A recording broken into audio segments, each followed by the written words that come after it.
Today we're going to remove the thermostat on this 2014 Jeep Wrangler. Alright, first thing we're going to do is remove this cover.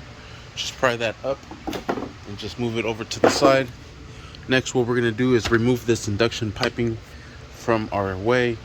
We're going to use a 10mm here and maybe an 8 here. Yep, so 8 right here and then 10mm right here. So let's remove these bolts from this location, this one and this one as well. And we'll set these bolts over to the side. Now we'll grab our 8mm and loosen it from here.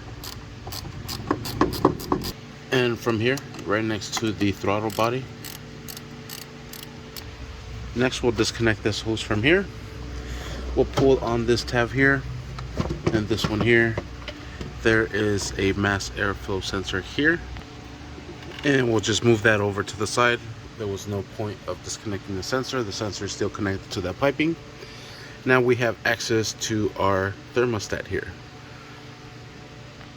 There is 2 bolts holding it into place, and it looks like they're 10mm. Alright, using an extension and the size 10mm socket, we'll loosen this up.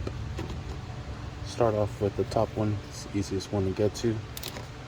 Then we'll get the bottom one as well. There will be coolant falling, so you want to just put something underneath to try to catch as much as possible. And there is the bottom one. And we'll just drive both of these bolts out, and you can hear it leaking there. Coolant.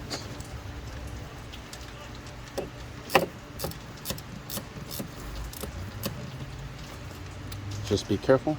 You want to make sure the car is cold when you do this. It is not hot. Alright, and just put these bolts in a nice safe location. Next we'll grab a pair of pliers and then we'll slide these back. Then we just gotta wiggle this thermostat out of here. There, make sure the O-ring does come off. I'm doing this and the vehicle is hot. You can see the steam coming out. So you want to make sure you are doing this when it's cold. Otherwise you will get burned. Twist this thermostat off and pull on it. Alright, and there it is. And I like to have it pinched right here. That way it gives it a nice bend so we don't lose anything from the radiator. And we are set.